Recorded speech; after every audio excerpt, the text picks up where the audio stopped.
Hello दोस्तों, कैसे हो आप सब। आई होप आप सब बहुत अच्छे होंगे। तो पहले दिन की हमारी जर्नी स्टार्ट हो चुकी थी गैंगटॉक में, सिक्किम के शहर, और बहुत अच्छा लग रहा था। पहले दिन तो हमने ज़्यादा कुछ नहीं किया, आराम किया। और पहले दिन हम गए थे एमजी मार्केट, वहाँ के मॉल रोड हमने घूमा, शॉपिंग की और खाया पिया। बहुत मज़ा आया। वहाँ पे बारिश भी हो गई थी काफ़ी, तो हमने एक छाता ख़रीदा, लेकिन अच्छा लग रहा था बारिश में। फिर हम सेकेंड डे निकल गए थे सोंगमो लेक के लिए, उसको छांगू लेक भी बोलते हैं। और लेक को देखकर बहुत अच्छा लग रहा था। लोग यहाँ पे याक्स थी, याक की राइड कर रहे थे। मैंने राइड तो नहीं की, मुझे डर भी लगता है तो मैंने नहीं किया। मैंने फ़ोटोज़ क्लिक ज़रूर करवाई साथ में हम दोनों ने। एंड वहाँ पे थोड़ा बहुत बारिश भी स्टार्ट हो गई थी, काफ़ी बारिश थी। तो हम नथला के फिर बाद में हम बाबा हरभजन सिंह मंदिर भी गए थे। नथला पास हमने स्किप कर दिया क्योंकि फिर वहाँ पर बहुत ज़्यादा बारिश थी। बच्चे के साथ हमने ज़्यादा रिस्क लिया नहीं क्योंकि मुझे डर भी लग रहा बारिश में, फिर हम कुछ एंजॉय कर भी नहीं पाते एक्चुअली, इसलिए हमने उसको स्किप कर दिया। नथला पास जो इंडिया चाइना का बॉर्डर पड़ता है। देन थर्ड डे हम गए थे लोकल साइट सीइंग के लिए। यहाँ पे काफ़ी सारी साइट सीइंग थी, बहुत मतलब देखने के लिए काफ़ी सारी वाटरफॉल्स वगैरह। तो ये पहली वाटरफॉल्स, इसका नाम था बंजाकरी वाटरफॉल्स। ये काफ़ी सुंदर थी। वाटरफॉल्स वगैरह एंजॉय करने के बाद हम पहुंच पर चुके थे एक मोनेस्ट्री में। यहाँ पे मोनेस्ट्री काफ़ी सारी होती हैं क्योंकि यहाँ बौद्ध कल्चर चलता है। और यहाँ पहुंच चुके थे मोनेस्ट्री में।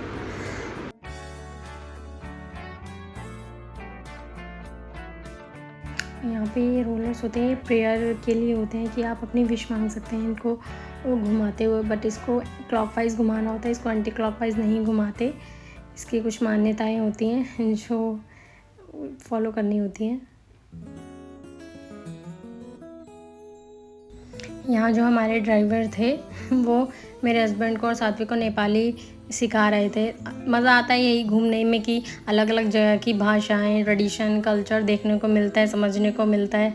और सात्विक तो ऐसे बात कर रहा था जैसे उसको नेपाली समझ आ रही हो। गाइस, हम हनुमान टॉप पहुंच चुके हैं, आप भी दर्शन करना हमारे साथ। तो दोस्तों, यहाँ पे दो मंदिर थे, एक हनुमान टॉप और एक गणेश टॉप। हनुमान टॉप की मान्यता ये है कि यहाँ पे जब लक्ष्मण जी मूर्छित हुए थे और हनुमान जी संजीवनी बूटी लेकर आ रहे थे, तो यहाँ पे उन्होंने रुककर आराम किया था। तब यहाँ पे लोकल लोगों ने यहाँ मंदिर, फिर उसके बाद ये बनाया गया है मंदिर। मुझे भी इस मंदिर की मान्यता नहीं पता थी, मैंने ड्राइवर से पूछा था, ड्राइवर भैया से। और यहाँ पे बोर्ड भी लिखा हुआ है इसकी नॉलेज के लिए।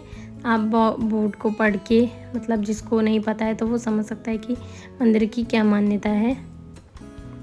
और मैंने अंदर का व्यू यहाँ पे मंदिर के अंदर बहुत सुंदर मूर्तियाँ लगी थी और रामायण का पूरा दिखाया गया है मूर्तियों के द्वारा, जो भी बहुत सुंदर लग रहा था। फुलवारी, आसपास के मतलब नज़ारे, पहाड़ आसपास ऊंचे ऊंचे, अलग ही वाइब आ रही थी।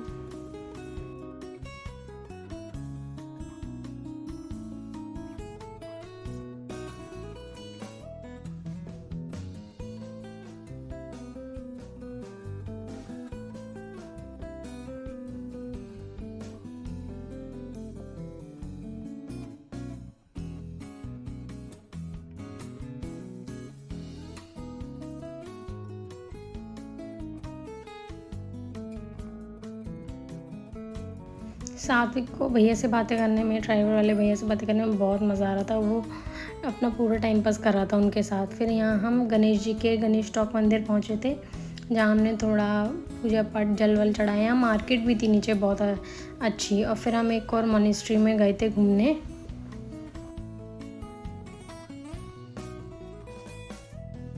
मुझे अपनी फ़ोटो क्लिक करनी थी उनके जो ट्रेडिशनल क्लोथ्स होते हैं उनमें। तो यहाँ पे ज़्यादा भीड़ नहीं थी, तो यहाँ पे मैंने उनसे रेंट पे लेके आप फ़ोटो क्लिक कर सकते हो अपनी, उनकी ड्रेसेस पहन के, जो भी ट्रेडिशनल ड्रेसेस होती हैं। उसके बाद हमने यहाँ बुद्धा पार्क का घूमे फिरे, एंजॉय किया। और काफ़ी फॉग था यहाँ पे एक्चुअली। हम थोड़े लग रहा है फॉगी वेदर में ज़्यादा चले गए, तो फॉग था बहुत ज़्यादा। फिर हम गए थे चार धाम मंदिर। यहाँ पे एक मंदिर है नामची में ही, जिसकी मान्यता बहुत सुंदर भी है। यहाँ पे 11 ज्योतिर्लिंग के आपको दर्शन करने को मिलेंगे, चारों धाम के आपको दर्शन करने को मिलेंगे। ऐसा आपको लगेगा कि आप सच में चारों धाम के और भोले बाबा के 11 ज्योतिर्लिंगों के दर्शन कर रहे हैं। और सच बताऊँ ना, वीडियो में जितना दिखता है असल में जगह उससे ज़्यादा कई खूबसूरत होती है, बट हम उस जगह को कैमरे में कैद कर ही नहीं सकते उसकी खूबसूरती को जितनी वो होती है। यहाँ पे थोड़ा मैंने गाड़ी रुकवाई थी, थोड़ा सा अपना वीडियोज़ वगैरह बनवाने के लिए, थोड़ा मतलब अच्छा लग रहा था। रास्तों में कुछ ऐसे पॉइंट्स आते हैं ना जहाँ रुकने का मन करता है बस। फिर हम नेक्स्ट डे पहुँच चुके थे पेलिंग में, जहाँ हम एक रिज़ॉर्ट में रुके थे, और रिज़ॉर्ट भी बहुत सुंदर था और बहुत सुंदर जगह पर भी था। यहाँ से ना इसका बैल्कनी व्यू ऐसा था जहाँ से कंचनजंगा के पहाड़ दिखते हैं। अभी तो यहाँ शाम हो चुकी थी, हम शाम के टाइम पहुँचे थे क्योंकि 4-5 घंटे का ट्रैवल था, तो हमें पहुँचते पहुँचते शाम हो गई थी। फिर भी यहाँ पे अभी काफ़ी आप देख सकते हो कि कितना सुंदर लग रहा है। अफसोस ये है कि हम यहाँ बस एक नाइट के लिए स्टे किया था यहाँ पे, क्योंकि हमने पेलिंग में सिर्फ एक दिन का स्टे लिया था। फिर हमने नीचे जाकर खाना वाना खाया एंड फिर मैं थोड़ा वॉक के लिए निकल गई थी, क्योंकि इतनी सुंदर जगह पे कमरे में बैठ के तो कोई फ़ायदा ही नहीं है ना। हो गई थी सुबह, और सुबह का यहाँ पे ये व्यू था, देखिए कितना सुंदर। यहाँ पे थोड़ी फॉगी वेदर की वजह से थोड़ा चीज़ें दिख नहीं रही थी, बट बहुत अच्छा लग रहा था, मतलब उसको मैं वर्ड्स में बता ही नहीं सकती। देन ब्रेकफास्ट वगैरह करके हमारे ड्राइवर में लेने आ गए थे। फिर हम निकल गए पेलिंग की साइट सीइंग के लिए। तो साइट सीइंग में पहले हम गए थे पेलिंग में रोप वे पर। यहाँ मैं रोप वे किया था और डर तो मुझे बहुत ज़्यादा लग रहा था। मैंने रोप वे एक बार पहले भी किया हुआ है, बट वो इतना मतलब हाइट पे नहीं था, ये बहुत ज़्यादा हाइट पे था। फिर हम एक बर्ड पार्क में गए थे जो वहाँ का लोकल ही था। यहाँ भी बहुत मज़ा आया। इसके बाद हमने 2-3 जगह की साइड यहाँ पे लोकल व्यू पॉइंट और देखे, और आज ही हमें निकलना था यहाँ से दार्जिलिंग के लिए, जिसका वो भी काफ़ी दूर था। 4-5 घंटे हमें वहाँ भी जाने में लगे थे, हमें दार्जिलिंग निकलना था। तो गाइज़ आज के लिए इस वीडियो में इतना ही। ये था मेरा सिक्किम में पेलिंग तक का सफ़र।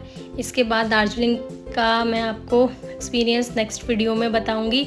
आपको मेरी वीडियोस अच्छी लगती हैं तो मेरे चैनल को सब्सक्राइब ज़रूर करें, लाइक करें, शेयर करें, और ऐसी अच्छी वीडियोस देखने के लिए आई होप मैं और ज़्यादा मेहनत करूँगी अपनी वीडियोस में। तो मेरे साथ बने रहिए, और दार्जिलिंग का एक्सपीरियंस मेरा कैसा रहा मैं आपको सब कुछ बताऊंगी। और कोई डिटेल्स आपको चाहिए तो आप मुझे कमेंट में ज़रूर बताएं। तब तक के लिए बाय।